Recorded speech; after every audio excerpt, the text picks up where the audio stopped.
আজকে আমরা শুরু করব বন্ধন বা ইংরেজিতে বলা হয় বন্ড। এই ওয়ার্ডটা আমরা কোথায় পরিচিত? ওয়ার্ডটা আমরা বাস্তব জীবনে কোথায় অ্যাপ্লাই করি? বন্ধন কথাটা কোথায় ইউজ করি? বিয়েতে বা বিয়ে কার্ডে লেখা থাকে একটা ওয়ার্ড যে অমুক অমুকের একটা বন্ড তৈরি হচ্ছে, অর্থাৎ দুজনের মধ্যে কি হচ্ছে? একটা বন্ড তৈরি হচ্ছে। সেই বন্ডটা ফিজিক্স বা কেমিস্ট্রির ভাষা হচ্ছে শক্তি, ওয়ান কাইন্ড অফ এনার্জি। এবার বন্ড কখন তৈরি হয়? আমরা যদি একটু বাস্তব জীবনে কাজে লাগাই, ধরে নেন একজন ছেলে আছে, একজন মেয়ে আছে, দুজনেরই মতামত থাকবে, তারপরে তো বন্ড তৈরি হবে। এর না যে ছেলের মতামত আর মেয়ের মতামত আছে হয়ে যাবে বন্ড? হবে না। তারপর দুজনেরই যখন মতামত থাকবে তখনই আমাদের সেই বন্ডটা তৈরি হচ্ছে। আমাদের এই যে কেমিস্ট্রিতে পার্টে আছে এক্স্যাক্টলি একই জিনিস, যে যখন দুটো পরমাণুর মধ্যে দুজনেরই মতামত থাকবে তারপরে ওই বন্ডটা তৈরি হবে। কিন্তু কোশ্চেন হচ্ছে কেন মতামত হবে? এমনি তো মতামত থাকবে না। পরমাণুগুলো কিন্তু এক্স্যাক্টলি সেরকম ভাবে যে আমি একা একা ঘুরে বেড়াচ্ছি, আমাকে ধনী হতে হবে, তো ধনী হতে গেলে আবার আমি অন্য একটা পরমাণু ইলেকট্রনকে হয় নিব বা দিব। কিন্তু অন্য একটা পরমাণু যখন নিব বা দিব, ও আমাকে কি লাভে দিবে? তারও তো একটা লাভ কিছু থাকতে হবে। আমি যেমন নিলে পরে আমার হয়তো আমি ধনী হবো, কিন্তু যে দিবে সেও তো লাভ হতে হবে। তার যদি লাভ না হয় সে তো দিবে না আমাকে ইলেকট্রন। তাহলে যৌগ তখনই তৈরি হবে যখন এক বা একাধিক পরমাণুর মধ্যে যখন তারা নিজেদের মধ্যে দেখবে যে না এই আমি যদি ইলেকট্রনটা দিই বা নিই তাহলে আমার লাভ আছে এবং ওইও দেখছে যে আমার লাভ আছে, এইরকম যদি অবস্থায় আসে তখন দুজনের মধ্যে একটা বন্ড তৈরি হয়। এবং তখন এই বন্ড তৈরি হওয়ার মাধ্যমে যৌগটা তৈরি হবে, যৌগ তৈরি হবে না। ভালো করে বুঝতে হবে। যেমন আমি একটা উদাহরণ দিই, যেমন যৌগ তৈরি হয় জল H2O। আজ পর্যন্ত দেখেছিস HO2 এরকম করে কোনো যৌগ দেখেছিস আজ পর্যন্ত? কেন? পৃথিবীতে হতে পারতো না, কিন্তু হবে না। ওদের মধ্যে দুজনের লাভ হচ্ছে না বন্ড করে। কারণ ওই বন্ড তৈরি করার জন্য দুজনেরই লাভটা আসছে না। যৌগ তখনই তৈরি করবে যখন এই দুজনের মধ্যে লাভ আসবে, অর্থাৎ হাইড্রোজেনেরও লাভ হবে, অক্সিজেনেরও লাভ হবে। যদি লাভ না হয় তৈরি করবে না। যদিও এদের দুই একটা ব্যতিক্রম আছে, আমি ব্যতিক্রমগুলো পরে বলবো। ক্লিয়ার আছে? কিন্তু মজার বিষয় হলো যখন এই বন্ডটা তৈরি করতে যাচ্ছে, এই বন্ডটা আবার অনেক রকমের আছে। একটা বন্ড যেমন আমরা কি আমাদের যদি একটু সামাজিক জীবনের বন্ড ভাবি, একটা বন্ড হয় ফ্রেন্ড সার্কেল বন্ড, হয় না? যে তুমি যা পড়া বুঝবো আমাকে একটু বুঝিয়ে দিবা, আমার পড়াগুলো তোমাকে বুঝিয়ে দেবো, তাহলে একটা ফ্রেন্ড সার্কেল বন্ড হয়, সেটা তো একটা বন্ড। একটা বন্ড আবার কি হয় যে আমি হয়তো মাস্টার হয়েছি, তুমি ডাক্তার হয়েছো, তো আমার যখন অসুস্থ হবে তুমি আমাকে ফ্রি চিকিৎসা করাবা, আর যখন তোমার ছেলেপুলেকে পড়াতে হবে আমি ফ্রি তোমার ছেলেপুলেকে পড়িয়ে দেবো। তাহলে এটা একটা বন্ড হতে পারে। অর্থাৎ বন্ড বিভিন্ন রকমের হয়। আমাদের কেমিস্ট্রিতেও বন্ড কিন্তু বিভিন্ন রকমের আছে। কত রকমের আছে? যদি আমি একটু নরমালি ভাবি, বন্ধন তিন রকমের হয়। কি কি বন্ধন? তড়িৎযোজী বা আইনীয় বন্ধন, সমযোজী, আর একটা হচ্ছে অসমযোজী। এই বন্ধন সমস্যা হয়েছে কারো? এইবার আমরা আসি তড়িৎযোজী বন্ধন কিংবা আইনীয় বন্ধন। তড়িৎ তড়িৎ কথাটার মানে আমাদের যখনই তড়িৎ কথাটা ওয়ার্ডটা আসবে আমাদের মাথায় তখনই চলে আসবে প্লাস মাইনাসের ব্যাপার, তাই না? আমরা যেমন তড়িৎ ফ্যান চালাচ্ছি, তড়িৎ শক্তি, দুটো তার আছে, একটা প্লাস তার একটা মাইনাস তার, তড়িৎ গ্রাম ভাষায় ধরে নিচ্ছি সোডিয়াম ক্লোরাইড NaCl। প্রথমে কি ছিল? সোডিয়াম একা ঘুরে বেড়াচ্ছে, ক্লোরাইড একা ঘুরে বেড়াচ্ছে। একা ঘুরে বেড়াচ্ছে মানে কি? এর লাস্ট কক্ষপথে সোডিয়ামের একটা ছিল আর ক্লোরিনের কটা ছিল? ক্লোরিনের কটা ছিল? 1 2 3 4 5 6 7। যখন তারা পিরিয়ডিক টেবিলে ছিল একা একা, তখন সোডিয়াম একা ঘুরে বেড়াচ্ছে, ক্লোরিন একা ঘুরে বেড়াচ্ছে। এখন সোডিয়াম ভাবলো আমাকে ধনী হতে হবে, আমাকে নিষ্ক্রিয় গ্যাসের মতো হতে হবে। আমি নিষ্ক্রিয় গ্যাস কেউ হতে পারবে না, কিন্তু ওর মতো হতে হবে, অর্থাৎ অষ্টক নীতি মানতে হবে। অষ্টক নীতি কি? লাস্ট কক্ষপথে 8টা ইলেকট্রন আনতে হবে, কিংবা দ্বৈত সূত্র মানতে হবে। অর্থাৎ দ্বৈত সূত্র কি? লাস্ট কক্ষপথে 2টা ইলেকট্রন হতে হবে। সোডিয়াম দেখছে যে আমি যদি কোনো এক কারণে এই একটা ইলেকট্রন কি কাউকে দিয়ে দিতে পারি, তাহলে আমার তার আগের কক্ষপথটাতে আমার 8টা ইলেকট্রন হয়ে যাচ্ছে, অর্থাৎ 10 2,8 হয়ে যাচ্ছে। এদিকে ক্লোরিন মনে মনে ভাবছে যে আমার লাস্ট কক্ষপথে 7টা আছে, এতগুলো তো আমি কাউকে দান করব না, আমাকে কি করতে হবে? বরং আমি কারো কাছ থেকে যদি একজনকে নিয়ে নিতে পারি তাহলে লাস্ট কক্ষপথে আমার 8টা হয়ে যাবে। এবং আমিও কি হয়ে যাব, নিষ্ক্রিয় গ্যাসের মতো আমিও হয়ে যাব, তথা নোবেল গ্যাসের মতো আমি হয়ে যাব। এখানে কিন্তু নোবেল গ্যাস কথা ইউজ করবে না, মতো কথা ইউজ করবে, কারণ এরা দেওয়ার পর কি সোডিয়াম ক্লোরাইড কি নিষ্ক্রিয় হচ্ছে, হবে না, তার মতো। ক্লিয়ার? এবার লক্ষ্য কর তাতে কি করবে, এবার সোডিয়াম আসলো, কি নিয়ে আসলো, সোডিয়াম ইলেকট্রন নিয়ে আসলো লাস্ট কক্ষপথে, কার কাছে আসলো, ক্লোরিনের কাছে আসলো। ক্লোরিনকে কি বললো, বলে ভাই একটা কাজ কর, আমার যে ইলেকট্রনটা আছে তোমাকে পুরোপুরি দিয়ে দিচ্ছি। ক্লোরিন বলছে আমি তো এই আশায় বসেছিলাম যে কে আমাকে দিবে পুরোপুরি, তার মানে ইলেকট্রনটা পুরোপুরি দিয়ে দিয়েছে। পুরোপুরি দিয়েছে মানে কেমিস্ট্রির ভাষায় কি হলো, যে দিবে কি জিনিস দিয়েছে, যে ইলেকট্রনের চার্জ নেগেটিভ মানে খারাপ জিনিস বের করে দিয়েছে। তাহলে একজন খারাপ জিনিস বের করে দিয়েছে, তাহলে নিজে কি হলো, পজিটিভ, নিচে পজিটিভ, কটা দিয়েছে, একটা ইলেকট্রন, তাহলে একটা পজিটিভ, তাহলে সোডিয়াম প্লাস হয়ে যাবে। ক্লিয়ার? অপরদিকে ক্লোরিন খারাপ জিনিস খেয়েছে, কটা খেয়েছে, একটা খেয়েছে, তাহলে ক্লোরিন একটা খারাপ জিনিস খেয়েছে, মাইনাস। যদি কোন একটা যৌগে দুটো আদান প্রদান করে পুরোপুরি, তখন টুয়াইস প্লাস হবে, টুয়াইস মাইনাস হবে, আসবে কিছু কিছু। ক্লিয়ার হয়েছে? নেক্সট কি হলো, যখনই প্লাস মাইনাস তৈরি হয়ে গেল, অর্থাৎ ক্যাটায়ন এবং অ্যানায়ন তৈরি হলো। আর আমরা কেমিস্ট্রির ভাষায় ভালো করে জানি, একজন ক্যাটায়ন খুঁজে বেড়ায় যে অ্যানায়ন কোথায় আছে, আর একজন অ্যানায়ন শুধু খুঁজে বেড়ায় ক্যাটায়ন কোথায় আছে। তাদের মধ্যে একটা আকর্ষণ আছে, প্লাস মাইনাসের একটা আকর্ষণ আছে। তাহলে যখন আকর্ষণ আছে মানে কি, এইটাই তো আকর্ষণ বল। তার মানে এইটাই আকর্ষণ বল মানে কি, সোডিয়াম বনাম ক্লোরিন। এবং লক্ষ্য করো এটা একটা শক্তি, শক্তিটা কোথায় পেলো, তাদের ক্যাটায়ন এবং অ্যানায়নের মাধ্যমে তৈরি হলো। দিয়ে কি তৈরি হলো আমার, আমি একটা যদি আমার জায়গা হচ্ছে না, কি তৈরি হলো, NaCl, সোডিয়াম ক্লোরাইড, একটা যৌগ। তাহলে তোমার যদি কোশ্চেন আসে সমযোজী বন্ধন কি, তাহলে কি লিখবো স্যার, তড়িযোজী বন্ধন কি, কি লিখবো স্যার। তড়িযোজী বন্ধন হলো যখন একাধিক পরমাণুর মধ্যে এক বা একাধিক ইলেকট্রন পুরোপুরি আদান প্রদানের মাধ্যমে, এখানে কিন্তু এরকম না যে আমিও রাখছি তুমিও রাখছো, সমানভাবে ইউজ করলে, সমানভাবে ইউজ করলে আবার ওটা আলাদা বন্ধন হয়ে যাবে। পুরোপুরি আদান প্রদানের মাধ্যমে, কটা, এক বা একাধিক, একটা হতে পারে, দুটো হতে পারে, তিনটা হতে পারে।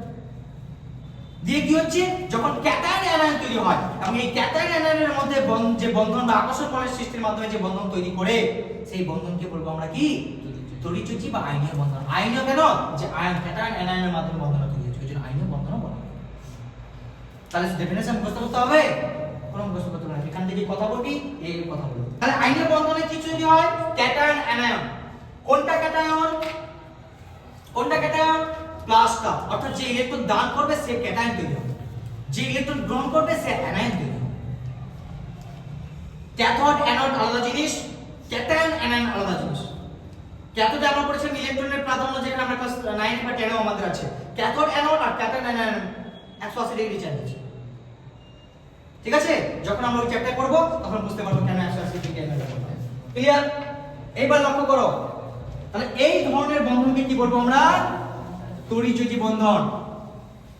এটা তো আমি একটা লিখলাম, কিন্তু এর যদি এবার সোডিয়াম ক্লোরাইড, একটা সোডিয়াম বা একটা ক্লোরিন তো আসেনি, অনেকগুলো এসেছে। তাহলে অনেকগুলো যদি আসে, আমি ছবিটা আঁকবো কি করে, একটা সোডিয়াম ক্লোরাইড এই একটা টুকরো নয়, যদি একটা টুকরো, তো সেখানে তো লক্ষ লক্ষ পরমাণু আছে। আপনি তো দুটো পরমাণু দিয়ে শুধু উদাহরণটা দেখালেন, আপনি তো ছবি আঁকুন লক্ষ লক্ষ পরমাণু দিয়ে। হ্যাঁ, সম্ভব নয় লক্ষ লক্ষ পরমাণু, আমি 7-8টা পরমাণু দিয়ে ছবিটা আঁকছি, কিরকম হচ্ছে লক্ষ্য করো। এই সোডিয়ামটা আমি নিলাম, ভালো করে লক্ষ্য করো, এই সোডিয়ামের এদিকে কি আছে, এটা যদি ক্যাটায়ন হয়, এটা অ্যানায়নের সাথে একটা বন্ধন আছে, এটাও বন্ধন আছে অ্যানায়নের সাথে, এটাও বন্ধন আছে অ্যানায়নের সাথে, এটাও একটা বন্ধন শক্তি আছে অ্যানায়নের সাথে। অর্থাৎ এটা যদি আমি একটা জ্যামিতিক ছবি ভাবি, 3 ডাইমেনশন জ্যামিতিক ছবি যদি ভাবি, আবার কি একটা ক্লোরিন এদিকে আছে, আমি আঁকিনি, ওটা আঁকতে পারিনি, কারণ 3D আছে। তুমি ভাবো এটা ওইদিকে আছে, এটা এদিকে আছে, এটা নিচে আছে, এটা উপরে আছে, একটা পিছনের দিকে আছে, দেখতে পাচ্ছি না, একটা এদিকে আছে, দেখতে পাচ্ছি, ইনফিনিটি আছে। তাহলে আমাকে বলো এই বন্ধনটা অভিমুখ আলটিমেট কোন দিকে আছে, সব দিকে। তার মানে প্রথম যেটা পয়েন্ট আসলো, পয়েন্টটা ভালো করে রিমাইন্ড করো, আমি নোটস পাঠিয়ে দেবো। প্রথম পয়েন্টটা যেটা আসলো, যে তড়িৎচুচি বা আয়নীয় বন্ধনের যে যৌগগুলো হয়, সেই যৌগগুলোর বন্ধনের নির্দিষ্ট কোনো অভিমুখ থাকে না। সে অভিমুখ খুঁজে পেলাম না, নির্দিষ্ট কি বললাম, নির্দিষ্ট কোনো অভিমুখ থাকে না। পাঠিয়ে দিব রে, লিখছিস কেন? বুঝ ভালো করে, আমি নোটটা পাঠিয়ে দিব, 12 এর জিনিস আছে। ক্লিয়ার? 2 নম্বরে আয়। এই যে শক্তিটা আছে, এই শক্তিটা ভাঙা খুবই চাপ। কেন ভাঙা চাপ স্যার? ধরে নে ফ্রেন্ড কারো আছে, দুজন খুব ভালো, একটা ভালো বন্ধু আছে। ওই ভালো দুজন বন্ধুকে তুই এত সহজে ওদের বন্ধু কি করতে পারবি, ভাঙতে পারবি? ভাঙতে পারবি, কিন্তু অত্যাধিক শক্তি লাগবে, অর্থাৎ ওদের বন্ডটা খুবই শক্তিশালী, তাই না? অর্থাৎ আমি যেটা বোঝাতে চাইছি সেটা হলো যে তড়িৎ যে বন্ধনে আবদ্ধ যে যৌগগুলো হয়, তাদের যে বন্ধন শক্তিটা হয়, বন্ধন শক্তিটা বাকি যে বন্ধনগুলো হয় আমরা দেখবো পরবর্তীকালে তাদের থেকে বেশি হয়। তাহলে বন্ধন শক্তি যদি তাদের থেকে বেশি হয়, তাহলে বন্ড এনার্জি বা বন্ধন শক্তি বেশি আছে, তাহলে এই বন্ধন শক্তিকে ভাঙতে গেলে আমাকে বেশি পরিমাণে শক্তি দিতে হবে। তাহলে ভাঙবো কি দিয়ে? আমি শক্তি দিয়ে ভাঙবো। শক্তি দিয়ে ভাঙবো মানে কি? এক ধরনের তাপ শক্তি দিয়ে ভাঙছি। তাহলে আমি সোডিয়াম ক্লোরাইডকে, NaCl কে যদি আমি একটা তাপ দিই তাহলে গলবে, আর একটু তাপ দিলে স্ফুট হবে। তাহলে যেহেতু এদের বন্ধন শক্তিটা বেশি, তাহলে এই সোডিয়াম ক্লোরাইডকে গলার জন্য তাপটা কম দিতে হবে না বেশি দিতে হবে? বেশি দিতে হবে। অর্থাৎ গলনাঙ্ক কি বেশি না কম? বেশি হবে। স্ফুটনাঙ্ক কম না বেশি হবে? বেশি হবে। কার ক্ষেত্রে? তড়িৎ যৌগ। বুঝতে পেরেছো? তার মানে আমরা 2 নম্বর প্রপার্টি সেটা বুঝতে পারলাম যে তড়িৎযোজী বা আয়নীয় বন্ধনে আবদ্ধ যে যৌগগুলো তৈরি হয়, তাদের যেহেতু বন্ধন শক্তি বেশি, তথা তাদের গলনাঙ্ক এবং স্ফুটনাঙ্ক বেশি। ক্লিয়ার? 3 নম্বর পয়েন্ট হলো, যেহেতু এদের বন্ধন শক্তি বেশি, তাহলে সাধারণ উষ্ণতা এবং চাপে এরা কঠিন প্রকৃতির হয়। কেন স্যার? আমি প্রথম একটা গ্যাসের চ্যাপ্টারে ক্লাস করেছিলাম যে কোন একটা ম্যাটেরিয়াল সাধারণ উষ্ণতায়, ধরেন রুম টেম্পারেচারে, কেউ গ্যাসীয় হয়ে থাকে, কেউ তরল হয়ে থাকে, কেউ আবার কঠিন হয়ে থাকে। কেন কেউ কঠিন হয়ে থাকে, কেউ তরল হয়ে থাকে, কেউ গ্যাসীয় হয়ে থাকে? আমি ওখানে একটা অ্যানসার বলেছিলাম যে তা শুধুমাত্র ডিপেন্ড করে তার বন্ধন শক্তির উপর। আমি একটা উদাহরণ দিয়েছিলাম, প্লাস্টিক দিয়ে উদাহরণ দিয়েছিলাম যে একটাই প্লাস্টিক, কেউ হার্ড হয়, কেউ নরম হয়। কেন না? তাদের বন্ধন শক্তি কি রকম আছে তার উপর ডিপেন্ড করা হয়েছিল। আমি এই কথা বলে রেখেছি, আজকে তার অ্যাপ্লিকেশন বুঝতে পারবে কি না। বন্ধন শক্তি যত বেশি হবে, তারা তত বেশি শক্তিশালী হবে, অর্থাৎ কঠিন প্রকৃতির হবে। তাহলে বন্ধন 3 ধরনের যে বন্ধন আছে, আমরা প্রথমটা আলোচনা করছি, এমন লক্ষ্য করলাম যে এই ধরনের বন্ধনই সবথেকে বেশি শক্তিশালী ওদের থেকে। তার মানে এরা কি সাধারণ উষ্ণতায় কি এবং সাধারণ চাপে কি এরা কঠিন প্রকৃতির হয়। কেন স্যার? সাধারণ উষ্ণতা চাপ কথাটা কেন ইউজ করছে? এই কারণে ইউজ করছে, এটা তো কঠিন, একে যদি তাপ দিয়ে আপনি বলে যাবে, আরো তাপ দিয়ে তো গ্যাস চলে গেল, কার্বন নেই, মানে কার্বন পড়তে হবে, বাকি গ্যাসও চলে গেল।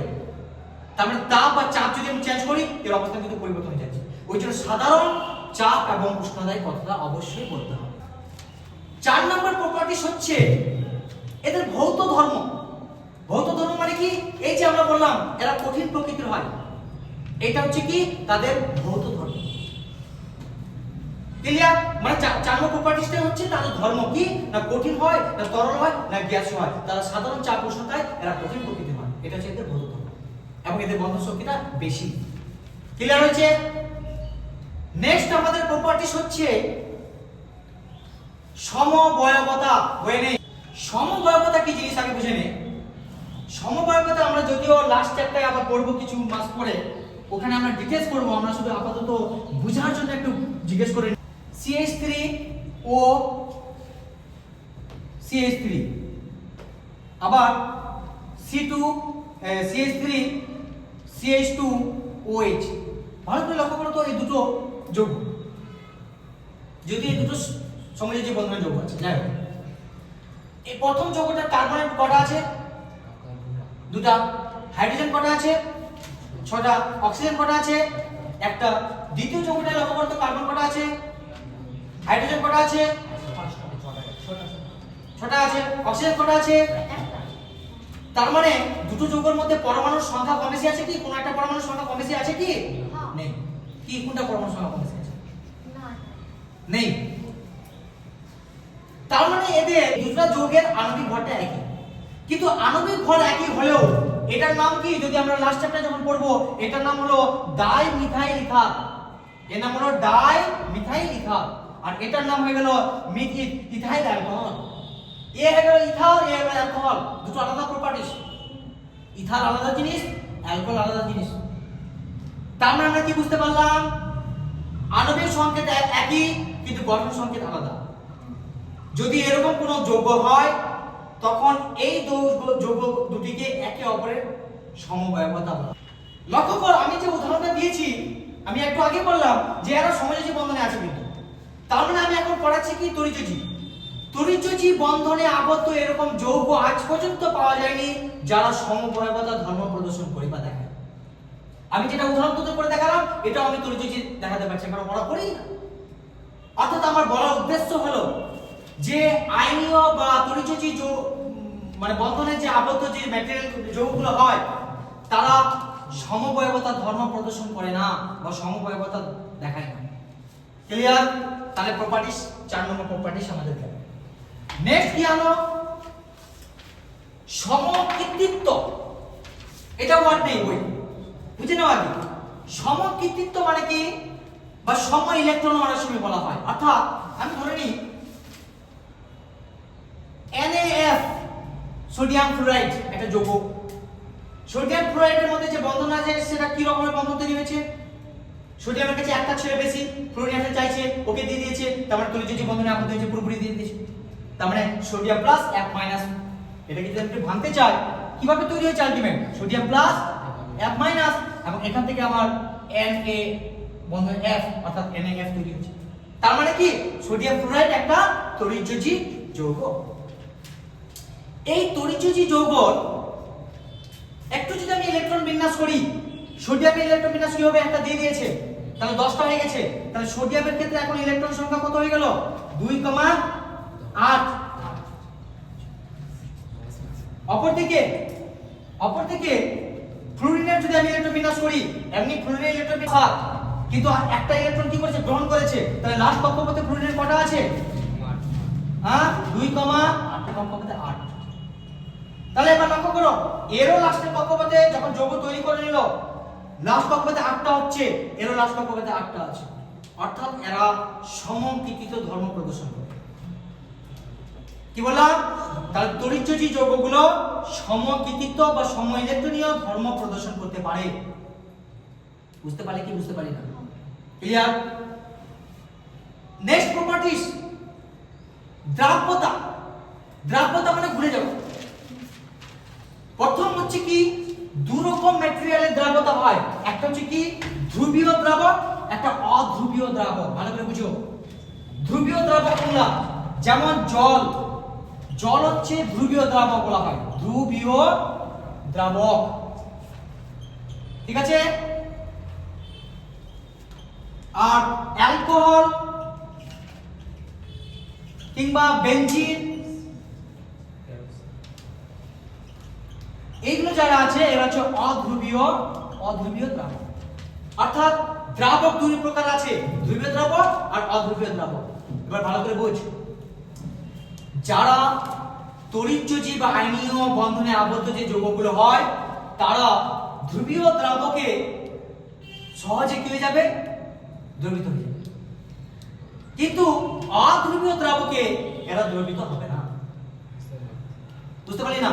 ধ্রুবীয় দ্রাবকে মানে জলে এই যৌগগুলো সহজে গলে যাবে, কিন্তু বেনজিন বা অ্যালকোহল বা কেরোসিনে এই যৌগগুলো গলবে না। নেক্সট প্রপার্টিজ, পরিবহন ক্ষমতা। কি বললাম?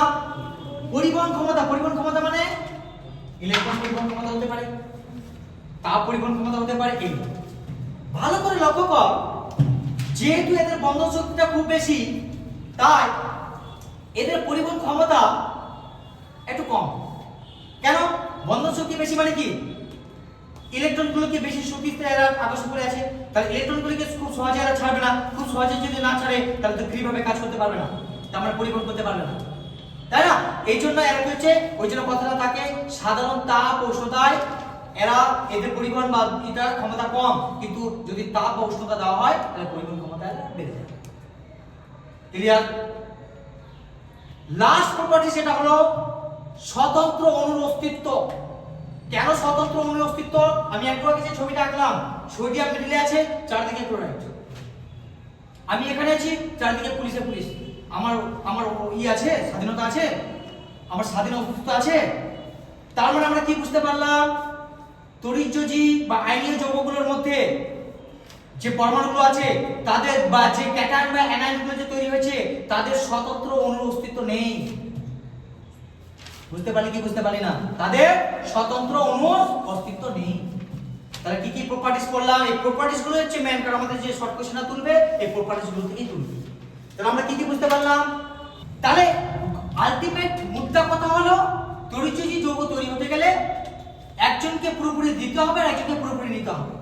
তাহলে ভালো তড়িৎযোজী যৌগ কখন তৈরি হবে? যে দেওয়ার আগ্রহ বেশি থাকবে এবং যার নেওয়ার আগ্রহ সবথেকে বেশি থাকবে, যদি তাদের মধ্যে বন্ধনটা খুব সহজে তৈরি করবে এবং তাদের মধ্যে বন্ধনটা শক্তিশালী হবে, অর্থাৎ সবথেকে ভালো তড়িৎযোজী যৌগ তৈরি হবে। তাহলে আমার কোশ্চেন আগে বুঝ। তার মানে তড়িৎযোজী সবথেকে ভালো কে তৈরি করবে? আমি কি বললাম? যে খুব সহজে দিতে চাইবে, অর্থাৎ ক্যাটায়ন হতে হবে সবথেকে সহজে দিতে চাইবে। তাহলে পর্যায় সারণীর উপর থেকে নিচে কে সহজে দিতে চায়? যদি উপর থেকে নিচে আসা যায়, সিজিএম কিন্তু সহজে দিতে চায়, কারণ ধাতব ধর্মের সবথেকে বেশি আমি পড়ি। ধাতব ধর্ম সবথেকে বেশি মানে কি? এর কাছে ফ্রি ইলেকট্রন আছে, এদের বন্ধন শক্তিটা কম, মানে সহজে দিতে চায়। আর এখানে সহজে কে নিতে চায় সবথেকে বেশি? ফ্লুরিন। তাহলে ভাব, সিএসএফ সিজিএম ফ্লোরাইড সবথেকে ভালো তড়িৎযোজী যৌগ একটা। স্যার কেন? NaCl হবে না? NaF সোডিয়াম ক্লোরাইড এও তড়িৎযোজী যৌগ, কিন্তু CSF এর থেকে কম তড়িৎযোজী যৌগ। কেন? এর বন্ধন শক্তি এর থেকে একটু কম। এও কিন্তু তড়িৎযোজী যৌগ তৈরি করেছে, এও তড়িৎযোজী যৌগ তৈরি করেছে। স্যার আমি বুঝবো কি? তোমাকে বুঝতে হবে যাদের দুজনের মধ্যে বন্ধনটা আছে, যে ক্যাটায়ন তৈরি করবে অথবা যে ইলেকট্রন দান করবে সে কতটা আগ্রহী ইলেকট্রন দান করতে, আর যে ইলেকট্রন গ্রহণ করবে সে কতটা ইলেকট্রন গ্রহণ করতে আগ্রহ। এই ডিফারেন্সটা যত বেশি থাকবে তত ভালো তড়িৎযোজী যৌগ তৈরি হবে। ধরতে পারি কি ধরতে পারি না? নেক্সট এবার আসি কি? সমযোজী। সমযোজী কারা তৈরি করে? লক্ষ্য করো, যেমন সমযোজী তৈরি করে হাইড্রোজেন H2, O2, Cl2, এগুলো সমযোজী। কি করে? যখন হাইড্রোজেন একা ছিল, লাস্ট কক্ষপথে একটা ইলেকট্রন ছিল, আরেকজন হাইড্রোজেন আছে, লাস্ট কক্ষপথে একটা ইলেকট্রন আছে। ওই বলছে আমিও একা একা ঘুরে বেড়াচ্ছি ভালো লাগে না, এও বলছে আমি একা একা ঘুরে বেড়াচ্ছি ভালো লাগে না। কি করা যাবে? এটা ফ্রেন্ড তৈরি করা যাবে। কিরকম ফ্রেন্ড তৈরি করবো? হাইড্রোজেন বলছে আমার কাছে তো একটা আছে, বন্ধু তোমারটা যদি আমাকে ইউজ করতে দাও তাহলে আমি দুটো ইউজ করবো, তাহলে আমি দ্বৈত সূত্র মেনে নেবো, মানে আমি ধরে নেবো। অপরপক্ষে হাইড্রোজেন বলছে হ্যাঁ আমিও তো তাহলে সেভ করতে পারি, আমি তো তাহলে দ্বৈত সূত্র মেনে নিতে পারি। তখন কি করছে? এই হাইড্রোজেন আসলো আর এই হাইড্রোজেন আসলো, এখানে লক্ষ্য করো একটা করে ইলেকট্রন আছে। এই হাইড্রোজেন কি চাইবে যে পুরোপুরি ওই ইলেকট্রনটাকে আমার ইলেকট্রনটাকে দিয়ে দিই? চাইবে? পুরোপুরি দিবে না। এই হাইড্রোজেন কি পুরোপুরি দিবে? তাহলে পুরোপুরি যখন দিবে না মানে ক্যাটায়ন অ্যানায়ন তৈরি হবে না, আর ক্যাটায়ন অ্যানায়ন তৈরি না হলে এই ক্ষেত্রে তড়িৎযোজী যৌগ তৈরি হবে না। বুঝতেই পেরে গেছো কিভাবে তৈরি হবে? তখন হাইড্রোজেন বলছে এক কাজ করো, এই আমি আমার ইলেকট্রন এখানে রাখলাম আর তোমারটাও তুমি এখানে রাখো, তোমারটাও এখানে রাখো। দেখি কি হবে? বলছে আমি এই দুটাকেও আমি ইউজ করব আর তুমিও এই দুটাকে ইউজ করবে, দুজনে কি হয়ে যাবে? বন্ধন হয়ে গেল। আর একটা বন্ধনের জন্য দুটো ইলেকট্রন তৈরি লাগে, আমি প্রথম দিনে এর আগের দিনে ক্লাসে পড়েছি। তার মানে H, এই দুটো ইলেকট্রন দিয়ে একটা বন্ধন H, দ্যাট মিন্স H2। কি বোঝা গেল? এখন লক্ষ্য করো, এই বন্ধনটা তৈরি হতে দুজনেই সমান হারে ইলেকট্রন দান করেছে, অর্থাৎ সম মানে কি? সমান।